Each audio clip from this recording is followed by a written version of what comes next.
Welcome to the Win at Home First podcast. I'm your host, Corey Carlson. This podcast is where we talk about how successful business leaders win, not only at work, but also at home. On this podcast, we'll go behind the scenes with great leaders to hear stories of how they win. Thank you for listening, and on to today's episode. Today's podcast episode is awesome. It is with Brandon Schaefer, who is my executive coach, who I hired 8 years ago when I was in corporate America. And over the last 8 years, I've talked with him probably every week, whether from a coach-client relationship or a peer or a friend. And the only problem with this episode is that it is too short. There's so much more information we could extract from him, and we will with future episodes. But for this one, I want to focus on a few things I know each of you are wrestling with, whether you're clients of mine or you are just listeners and who are emailing in. And one of those is career change. He's had 3 significant career changes where he went from corporate America, and then he went into becoming a pastor, and then to an entrepreneur launching a coaching company, 5 Capitals. And so the thought process, he went through it, and I believe it can help you if you are thinking about a job change or even a career change for that matter. Also, we talked about ambition, selfish versus godly ambition, and how do we know at what pace to work, and when do we get frustrated if it's not fast enough or it's just too slow. And so you'll find this conversation helpful as you are working and trying to grow something. And another topic we hit on is competition. We all have competition, and how does he personally handle working through competition? And so it's a fantastic episode, and I hope you enjoyed as much as I did. Thank you very much. Hello, this is Corey Carlson. You're listening to Win at Home First podcast. Man, today is a special episode for me. It is interviewing Brandon Schaefer, who was my coach and still is to this day. But I hired Brandon, man, believe it or not, in 2013. I can't believe it's been that long. And that was when I was in corporate. Hired Brandon. So during that whole time, I've just been a student of Brandon and getting to watch him lead myself, lead others, and to have him on the podcast is fun. So we're going for the 50th episode to get Brandon on here, which is a fun milestone. So Brandon, thank you very much for your impact in my life, but also for being on this podcast. Hey, absolutely, Corey. Gosh, 50 episodes. It's amazing. What a great run and journey it's been, and a fun milestone. Great to celebrate milestones, and honored to be on the podcast today. Oh, well, thank you. What is that key trait that you believe leaders need to have in order to win at home first? Key trait, the first word that comes to mind is commitment. You just got to double down and commit to the home. One of the most powerful sermons that I heard about winning at home first came from a Catalyst conference that I went to in Atlanta. And I can't remember who the speaker was specifically. Someone like Dr. David Jeremiah or Bruce Wilkinson said, "It's hardest at home."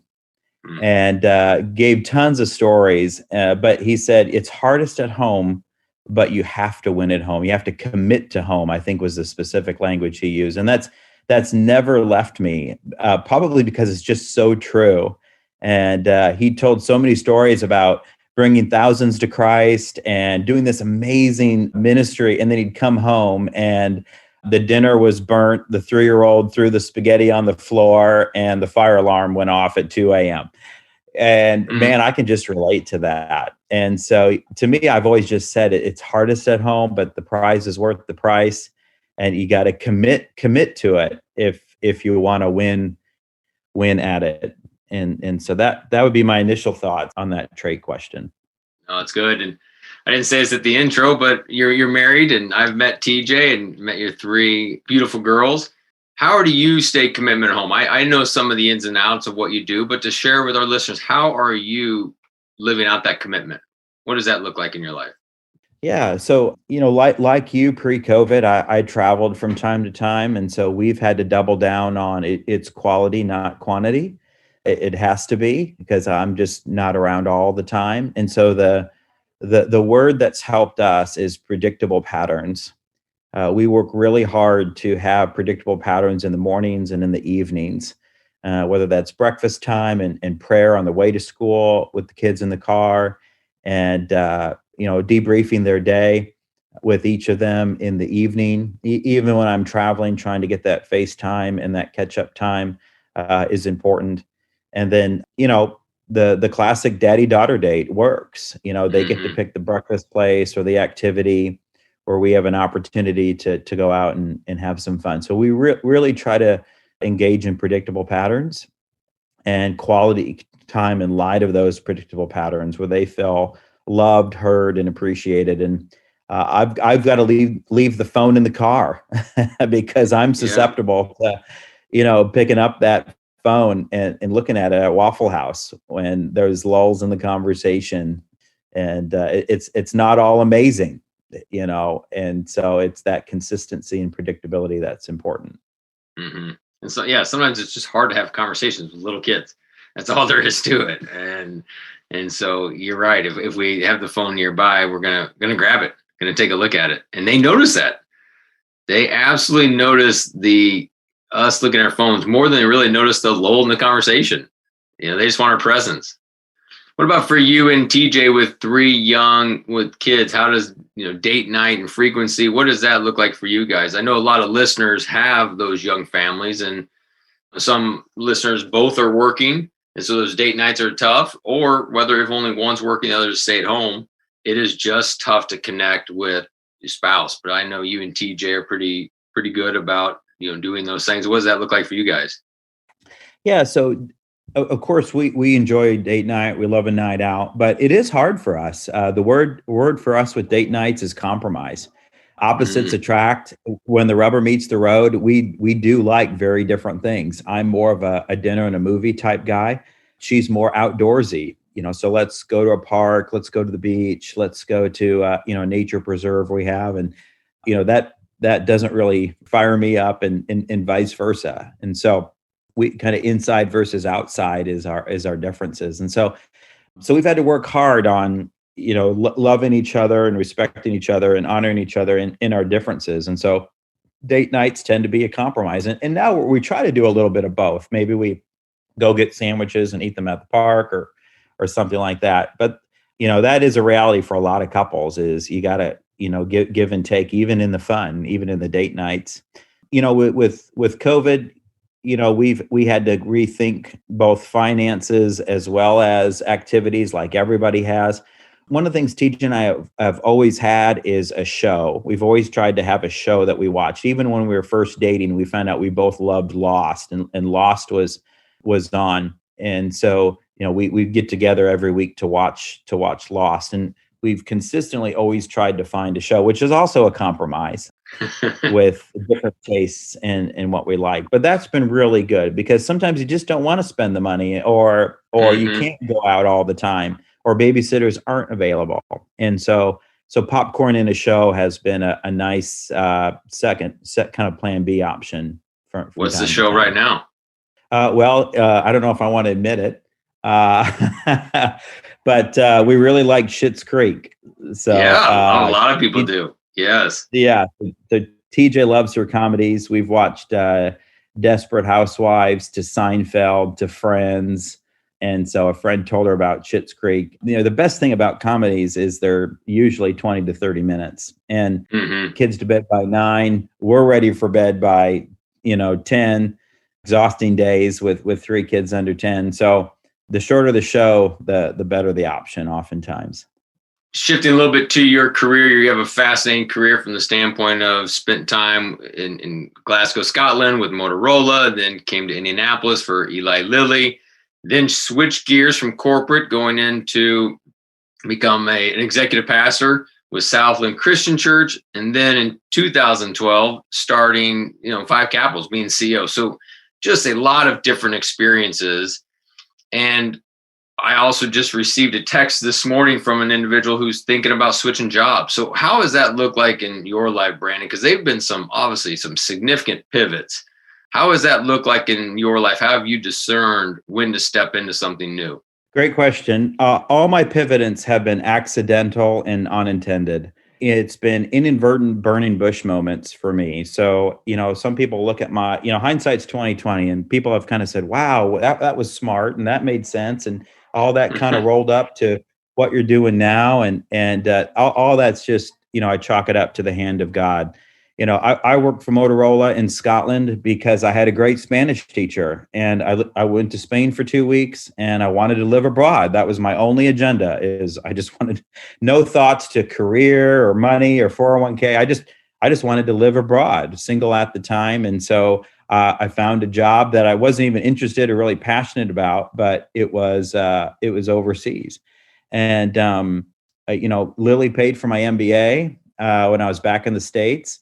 And I went to a Christian grad school. And 1 week, very intentionally in my quiet time, God just showed up in a different way, and just got the real call and conviction that God was calling me into ministry.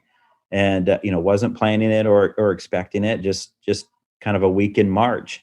And then when I was in ministry, I needed to pay some bills, and quite frankly, I missed the business side of things. So I started coaching CEOs on the side, had some opportunities, met some people who needed some help. And, over time that grew to where I was spread way too thin. We had little kids. I was doing both really badly.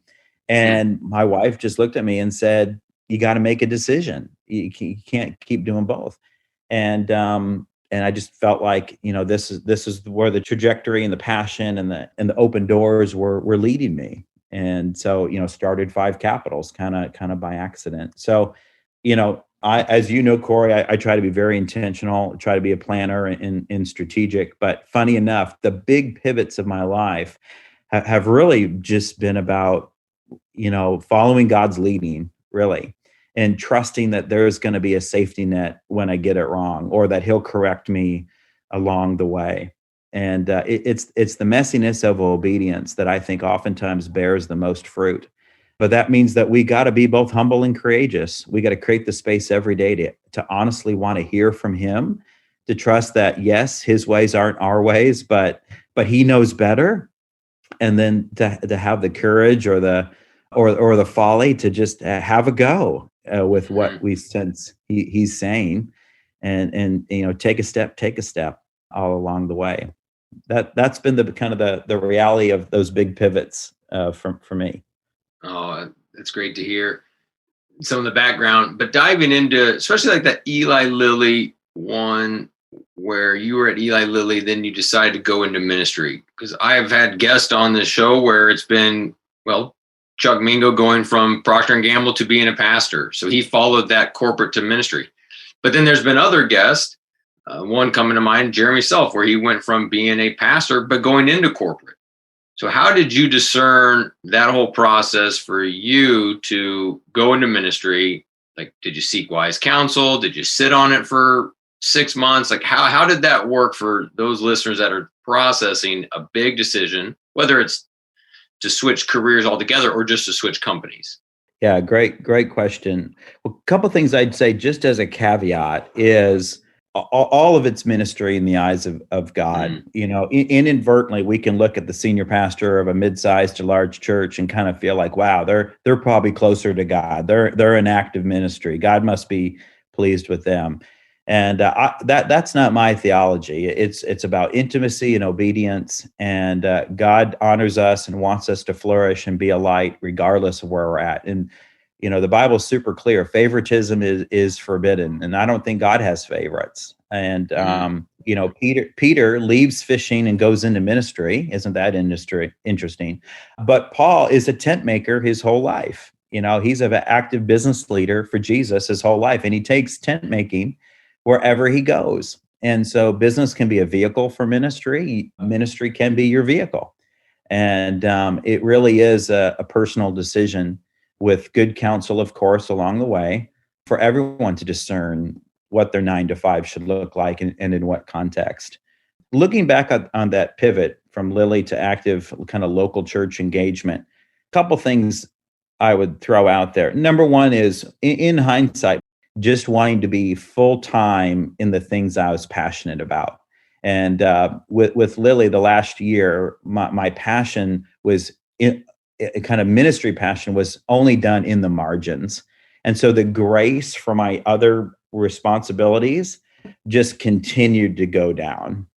And so that passion barometer And I think that God does give you grace, and that passion barometer goes up. One of my favorite quotes is, joy is peace standing up and peace is joy sitting down. And so kind of watching that peace and joy barometer, God will use that to show what doors he's opening and where he wants you to go. The second one is, I did have some encouragement. I did have people who saw me in youth ministry, saw me teaching, saw me engaging with others in those margin spaces, saying, "Man, have you ever thought about ministry?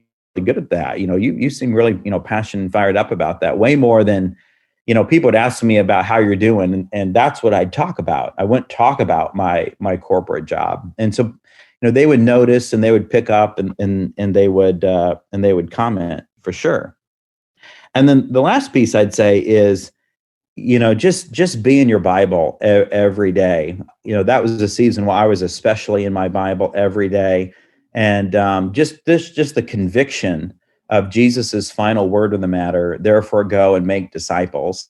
I wasn't making the disciples and didn't really feel like I had the opportunity or influence to make disciples in my 9-to-5 world. Mm-hmm. And so seeking out and figuring out, how can I do that as my main thing in light of the obedience I felt like I was being led to, was a big part of that. Very helpful. You were married during that time with TJ. What did that look like from a couple standpoint of, she probably thought she was marrying a corporate guy and we're going to climb this ladder. A lot like what Holly thought she was marrying when we got married. And then to say, whoops, change of plans. I want to get into ministry. How did that look? How were you having those conversations? Because I know not all of them were probably great. Just thinking of my own life. And so how did you just continue to have those conversations, maybe plant the seed? She'd give some legit pushback in something. I mean, how did that tension go in those conversations? Because I know you did not do it alone because you were married. Yeah. So thankfully I met TJ, a little later in life, late 20s, when I was actively pursuing the transition.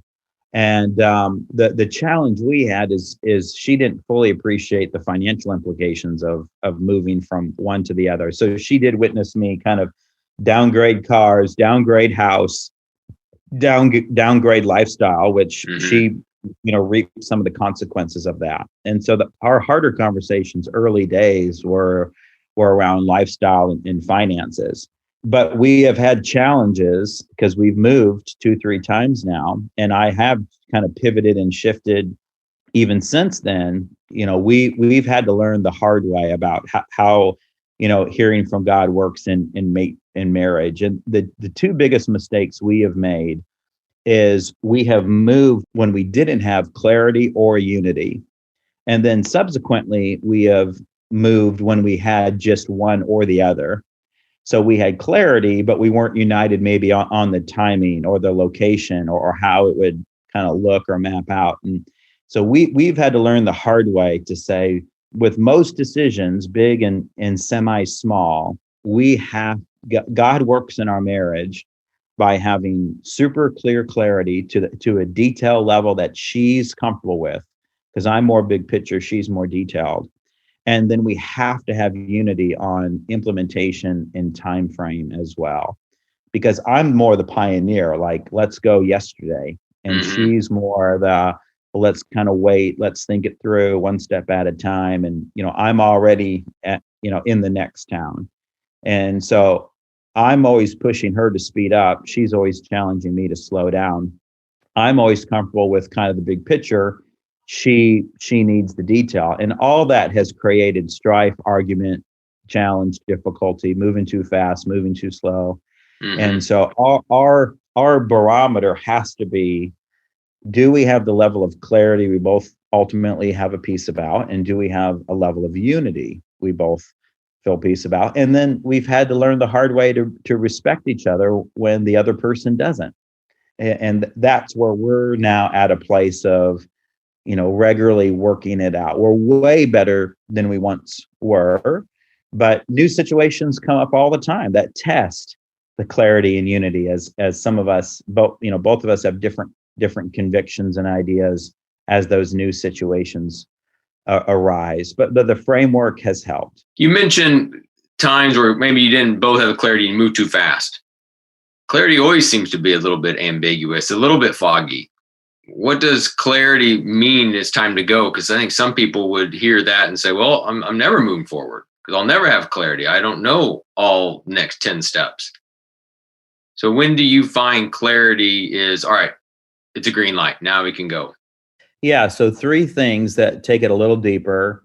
The first one is, do we have clarity of vision? We all know the proverb, without vision, the people perish. And our marriage certainly disintegrates when we don't have a common vision. And so whether it's, super big picture about kind of just long-term big vision, or whether it's, should we buy this condo? There has to be this clarity of vision of what the end in mind is, why we're doing it, what we hope it ultimately will look like. We have to be on the same page of that end in mind. And I think it's something God will give marriages if you pray enough together and seek it out and think it through enough, that clarity of vision. And each marriage has to decide what's enough vision and where do you need to press in a little bit more. From Moses, a land flowing with milk and honey was enough. That's what he needed to get him off zero. For Paul, it was, going to Rome. That was enough. So clarity of vision. The second one is peace. Do we all have a peace about it? Peace is, I think, the most underrated, least talk about spiritual gift that God gives Christians. Peace is not something that is automatic. It's a gift God gives. Peace I give you, peace I leave you. And that word, let the peace of Christ referee your hearts in Colossians. That Greek word is barbedo, and it literally means when you have peace, go. When you don't have peace, stop. Just like a referee, when they blow their whistle, we stop. Mm-hmm. And so do we both have a peace? Because peace sometimes will surpass all understanding. We've made moves that people are like, y'all are crazy, right? Well, hey, God's ways aren't our ways, and we both have a peace. But you had a peace. And then the third piece, or the third one, is we are of the conviction that God is always faithful for a clear next step. Mm-hmm. And so we're always just asking ourselves, if we have clarity of vision, we both have a peace, well, then what's the clear next step? Let's just take a step until we either get to our destination, the plan unfolds, we hit a roadblock and have to stop, or God pivots and shows us another way. So those would be the 3 things: is vision, peace, and next step that helps with that clarity. Thank you very much for listening to today's episode. I hope you are enjoying it so far. Before we go back to the rest of this episode, I want to share with you my book, Win at Home First. Some of you have read it, so thank you very much. For others of you, you have not. And I encourage, if you're looking for a resource to help you with these times of your work is now in your home and your home is now in your work, and what this looks like, this book is being helpful to many leaders like you. Forbes magazine said it was one of 7 books everyone on your team should read. And the book is broken up into 4 different sections to help you. First is about you, understand who you are. The second is marriage and ideas and tips to help with your marriage. Third is parenting. And then last is work. So these 4 different sections to help you recalibrate during this time and to help move forward. So if you are needing additional resources, I encourage you to check out my book, Win at Home First. It is available on Amazon as well as Audible. And so on to the rest of the episode. Thank you very much. All right, so now kind of moving down your career, when we start to actually get to know each other, is you then decided that you wanted to leave the church, Southland, and then start 5 Capitals. And you made this comment of you knew you were doing both things bad because you're doing everything in the margins. So how did that look of deciding with a young family to say, we're going all in, we're walking away from the salary, we're diving into starting a business from scratch, pretty much. What was that process like for you? And even, the clarity and the unity. How did those pieces happen when you went from that corporate job to the entrepreneurial starting from scratch? Yeah. So kind of diving into that time a little bit more, relative to the corporate world, the ministry pays much less. So we didn't have a huge salary hurdle to climb. And I'd been coaching for about a year. And so I worked with the church. They were very gracious, to facilitate a longer than just, a 2 weeks notice transition season, kind of identify my successor, get them trained up. We had a couple months to kind of think that through. And so I hustled in that 2-3 months to, leverage referrals, to kind of get out there. So, my goal was to replace my income, by 2/3 once I left Southland, and then kind of grow it from there. So I advocate that for most people. Of course, there's never one size fits all, but it's a good strategy. I think we never want to depend on God's goodness in a naive or blind way, that I'll just kind of quit my job and, God will provide every safety net. That's not something, presuming on God's goodness is not something I recommend. It's oftentimes a too naive and too quick strategy.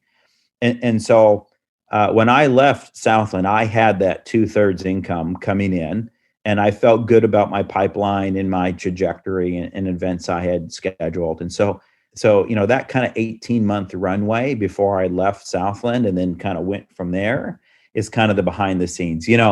Every overnight success is 12 years in the making. It's one of my favorite quotes. Right. We all kind of look at successes and we think, oh, geez, how come that can't happen for me? Well, we don't see, all the things under the water that's been going on for months and years, to prepare for that, that quote unquote overnight success.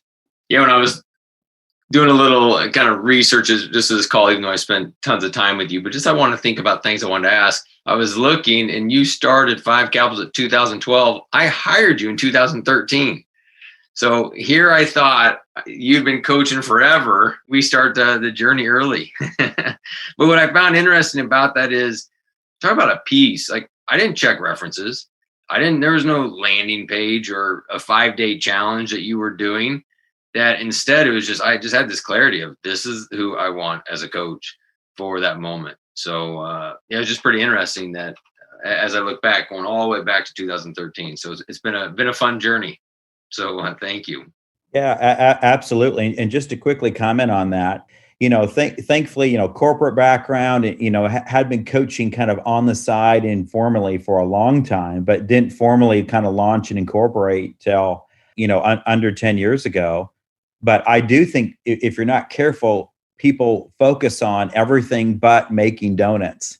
And, just get coaching was one of the early pieces of advice I got. Just, you only have to be one step ahead of your clients. You've got a whole week to kind of research and prepare. Just get coaching. And the whole kind of, just make donuts phrase is that we can think about, oh, well, we need a website and we need business cards and we need to make the front store window look pretty and we need nice tables. And it's like, hey, actually just sell a quality product, make sure you're putting first things first. Just make quality donuts. And then over time you can get business cards and, make your website nicer and buy nicer tables and chairs. I just find a lot of entrepreneurs work on the accessories as opposed to the main thing.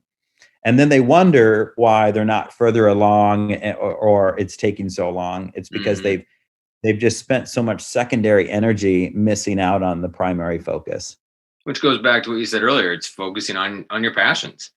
Last time I was in Pawleys, South Carolina with you, we had this great conversation where we're both Enneagram 3s, but some reason at times I feel I'm the more aggressive one. I don't know how to control some of my let's go forward as well as you do. And it was a conversation about growing the business, and I'm thinking about, let's do all these different programs. Let's do this, like go, go, go. And not that you don't want to do that, but man, I got to tell you, it was a pretty good darn level set conversation that you had. And without sharing it all at this moment, allow you to kind of share pieces of it yourself. But this idea of, how you are a pioneer, you want to go, but yet you also have a pace about it that you're going that sometimes is different than mine.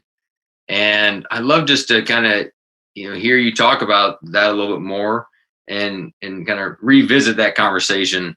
And really it was in light a lot to with making disciples. Yeah, great. It was a great conversation, and a lot of what I shared, unfortunately, is because I've learned the hard way. And one of the lessons that I'm trying to always implement and not have to relearn is just trusting of God's timing. And one of the verses that's helped me and God's gently disciplined me around is, "My yoke is easy and my burden is light." And there have been multiple times that I have pushed forward, worked hard. I mean, you've got the story of the Tower of Babel in the Old Testament. We can do a lot on our own and even feel like there was wind in our sails, only to have it ultimately not work out or frustrated. And I've had multiple times when I've ran ahead, worked on something, and then God just shows up with the right and better answer or opportunity. I remember I spent, great examples. I spent, months trying to figure out how to build a website on my own, and I'm not that technically savvy, and so I'm trying to figure it out late nights. Very doesn't look good, looks very amateur, and definitely just kind of on my own strength. And there's more I could get into. And then, of course, I go speak at a conference and I meet a guy and he says, "I need coaching. I can't pay for it. I own a website company. Maybe we could barter." And it was just like, what, it just classic where God had been talking to me about trusting him, waiting, just focus on your craft. But in my head, right, I had to, and I needed. And it was not yoke is easy and burden is light. It was stress and striving. And I've had multiple, I'm a slow learner. I've had multiple examples of that where, if I had just trusted and waited, God would have revealed. And so I'm trying oftentimes to take situations like that as a pioneer and not have to have God reteach me. Mm-hmm. So knowing that it is a bit about faith and works, is, James talks about is, hey, we got to have faith, God's timing, those pieces, but we got work to do. So how do you balance you are going to work, but maybe you're not going to be working the midnight hours anymore building a website. So how are you setting up just not only physical boundaries, but just mental boundaries of? Yeah. So I do have a tendency to worry and wonder all the time. Worry, wonder, and wander are three issues for me. And so I can worry a lot, I can wonder a lot, ideas, possibilities, what should we go for? And I can wander a lot, which is rabbit trails and sideways energy.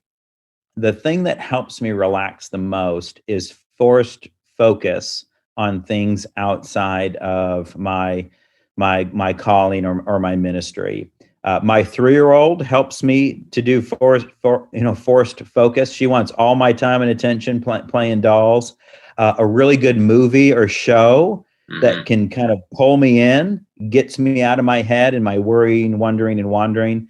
And physical activity forces me. So, getting to my CrossFit classes, going for a run, a bike ride, all that gets me on my head. And what I find is that pulls me back around to a healthier spot, or now I'm coming up with clearer ideas, more on the mark strategies, and more faith and prayer than in my stressed out self. Science helps as well. Harvard Business Review talks about after 10 hours, your productivity, tanks. You're better to get to the gym or relax and pick it up the next day. You'll actually be more productive. And so those types of studies and research, as well as, again, kind of learning the hard way of what really helps me detach and relax, all has helped me in my rhythm and work-life balance, as well as an extrovert. I'm not going to rest well if I'm just home all weekend and we're just kind of piddling around. Who are those friendships and who are those families that are going to be life-giving to me and get me out of my head, get me out of myself, connect with someone else's ministry and passion to remind myself that, the world doesn't revolve around me and it's not all about my ministry and mission. And there's other amazing, great things God's doing in other people's lives that helps to give me perspective as well. Yeah, very helpful.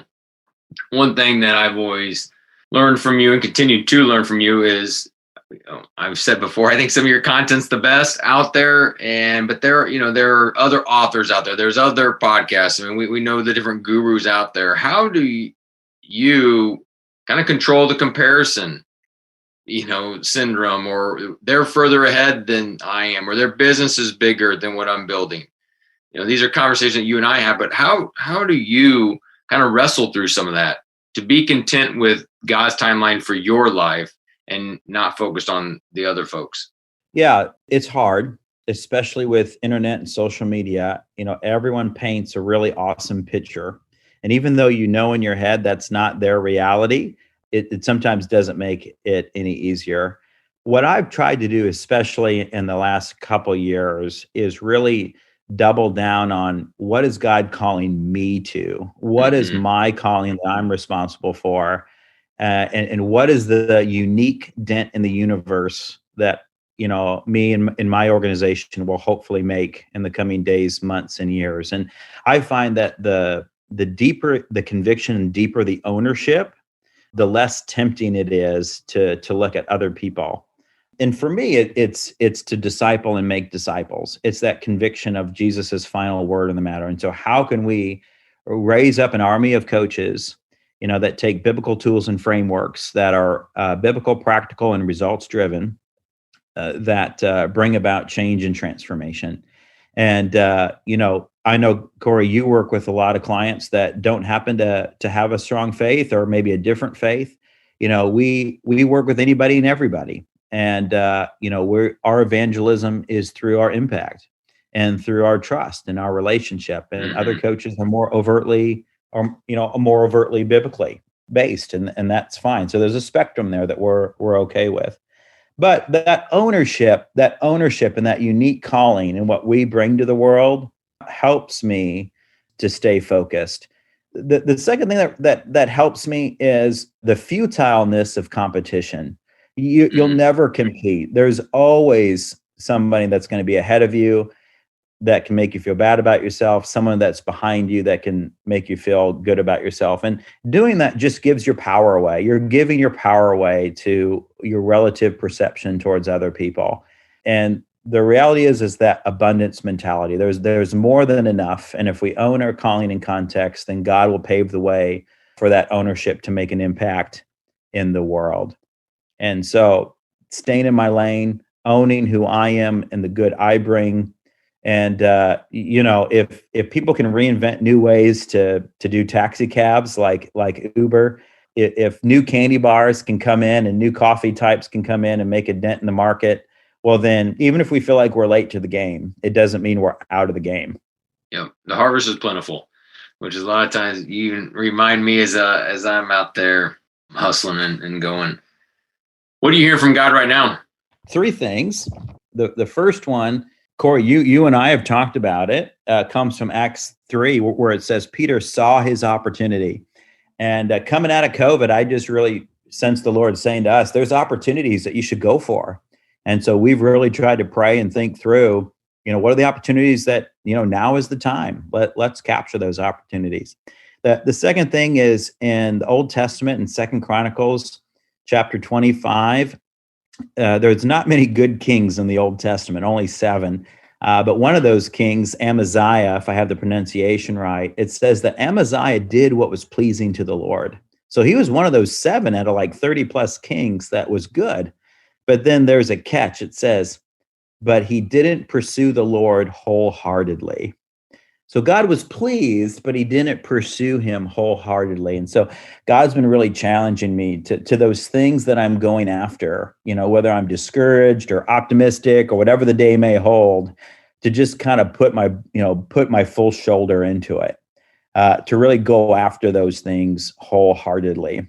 Mm-hmm. So that's the second thing. The third thing is I'm reading a book by Mark Batterson. Corey, that's one of my heroes and authors Win that the I day. just Yeah, and so his recent book that came out, Win the Day, is a good word for me. I'm such a visionary pioneer idea, but when the rubber meets the road, did I win the day today? Did I win the day with my wife? Did I win the day with my kids? Did I win the day with the best priorities that I could focus on? Because you can't get it all done.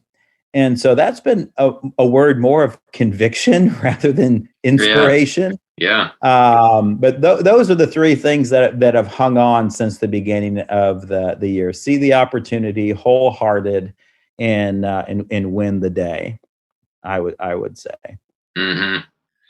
Is your quiet time every morning before the kids get up, or do you find a different time? Because I know you spend lots of time in the Word. When do you find it best for you? I have aspirational quiet time, and then I have reality quiet time. Aspirational versus actual. Yeah.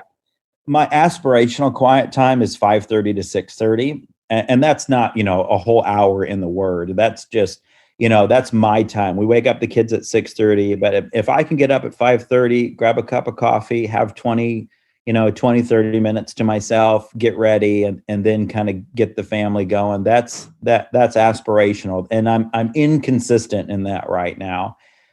Otherwise, it's between 7:30 and 8:30, either at home or at the office. I try not to start any meetings until 9. Kids have to be in school at 7:30. And so it happens on the back end, which is the easy way. And maybe I'm too achiever. Maybe God's like, I'm not calling you to get up at 5:30. That's your own, ego thing. I probably need to pray into that a little bit more. But there's the ideal in my head for what it's worth, and then there's the reality. Yep, that's great. Well, thank you so much for being on the podcast. Thank you for all the time we've spent together over the years. It's just been fantastic. What's the best way for listeners to get a hold of you? Yeah, probably just email me. B Schaefer at 5capitals.net. BSCHAEFER at 5capitals.net. Just shoot me an email, or go to the website and shoot me an email. 5capitals.net. Corey and I are both on there. That's right. Well, this has been fantastic. So thank you very much, Brandon, for sharing the wisdom with the Win at Home First audience today. Absolutely. Great to be on, and love everything you're doing, Corey. God's got a hold of some great things, and no doubt tons of exciting adventures in the future. So grateful to be on the journey with you together. It's awesome. Thank you. I want to thank you for listening to my podcast, Win at Home First. I am so grateful to hear from listeners like you that this content has been helpful. So now I would love for you to pay it forward. I want to get this message in the hands of more listeners. We need leaders to be winning both at home and at work, especially during this time. So please take a minute to share this episode with somebody you think would find value in it, as well as rate and subscribe. As a thank you, please visit my website at CoreyMCarlson.com to download a free resource that people are finding value in. Thank you very much. This is thepodcastfactory.com.